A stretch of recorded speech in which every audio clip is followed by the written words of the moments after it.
औज़ुबिल्लाहि मिनश्शैतानिर्रजीम बिस्मिल्लाहिर्रहमानिर्रहीम। अस्सलामु अलैकुम दोस्तों, उम्मीद है आप सब खैरियत से होंगे। हमारी दुआ है कि अल्लाह करीम आपको लंबी और सेहत वाली जिंदगी अता फरमाए। हमें ये भी उम्मीद है आपको हमारे BB1 न्यूज़ चैनल की हर इंफॉर्मेटिव वीडियो पसंद आती होगी। दोस्तों, आज हम जिस मौजू पर बात करेंगे ये एक लतीफ़ा भी है और हमारे लिए सबक भी। कुछ लोग भूख मिटाने के लिए जो मिले वो खा लेते हैं और ज्यादा नखरे नहीं करते, मगर कुछ लोग ऐसे भी होते हैं जो हर खाने में तनकीद करना ही शायद अपना फर्ज समझते हैं। मगर इस वीडियो में आपको क्या सबक मिला हमें कमेंट बॉक्स में जरूर आगाह करें। दोस्तों, क्या आपको पता है कि जापानियों को ताज़ा मछलियां बहुत पसंद हैं। बात को आगे बढ़ाने से कबल आपसे गुजारिश है कि अगर अभी तक आपने हमारे चैनल BB1 न्यूज़ को सब्सक्राइब नहीं किया तो जल्दी से सब्सक्राइब करें, लाइक करें, शेयर करें और बेल आइकॉन के बटन को दबाना ना भूलें ताकि हमारी हर आने वाली नई इंफॉर्मेटिव वीडियो आप तक पहुंचती रहे। दोस्तों, जापानियों को ताज़ा मछलियां बहुत पसंद हैं, लेकिन जापान के करीब के पानियों में कई दहाइयों से ज्यादा मछलियां नहीं पकड़ी जाती। लिहाजा जापानी आबादी को मछली खिलाने के लिए माहीगीर की कश्तियां बड़ी होती गईं और पहले से कहीं ज्यादा दूर जाने लगी। माहीगीर जितना दूर गए मछलियों को पकड़कर वापस लाने में इतना ही वक्त लगने लगा। इस तरह साहिल तक बासी मछली पहुंचने लगी। मछली ताज़ा नहीं थी और जापानियों को जायका पसंद न आया। इस मसले को हल करने के लिए फिशिंग कंपनियों ने अपनी कश्तियों में फ्रीजर लगाए। वो मछलियां पकड़कर समंदर में फ्रीज कर देते। फ्रीजर की वजह से कश्तियों को मजीद दूर जाने और ज्यादा देर तक समंदर में रहने का मौका मिला। ताहम जापानियों को फ्रोजन मछली का जायका भी पसंद न आया। हालांकि फ्रोजन मछली कम कीमत पर पड़ती थी तो माहीगीर कंपनियों ने फिश टैंक लगाए। वो मछली को पकड़ लेते और टैंकों में भरकर जिंदा ले आते। मगर मसला जूं का तूं रहा।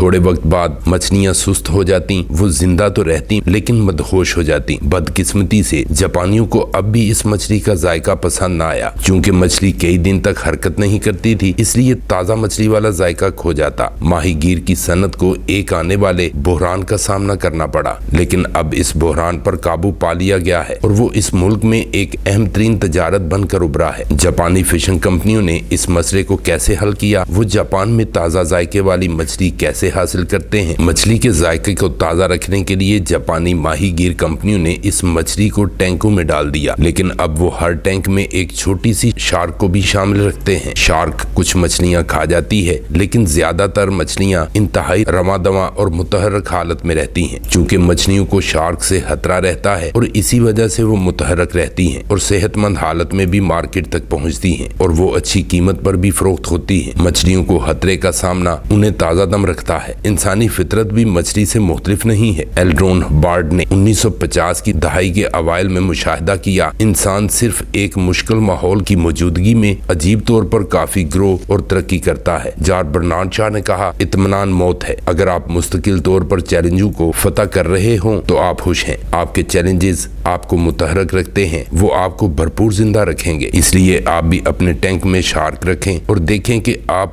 वाकई तरक्की करके कहां से कहां तक जा सकते हैं। दोस्तों, बात लतीफातन की जाए तो इससे ये भी सबक मिलता है कि अगर आप सेहतमंद, कम उम्र और मुतहरक नजर आते हैं तो यकीनी तौर पर आपके घर में बीवी की शक्ल में एक शार्क मौजूद है। जी हाँ, शार्क को अपनी जिंदगी में मौजूद रखिए और अगर ज्यादा मुतहरक, ज्यादा जवान, ज्यादा खुशहाल रहना चाहते हैं तो फिर शार्क यानी बीवियों की तादाद बढ़ा लें। दोस्तों, आज की हमारी वीडियो कैसी लगी हमें अपनी कीमती राय से जरूर आगाह करें ताकि रह जाने वाली कमी बेशी को पूरा किया जा सके। अपने दोस्त प्रिंस शाहिद भुट्टा को इजाजत दीजिए और अपना बहुत ज्यादा ख्याल रखें। अल्लाह निगहबान।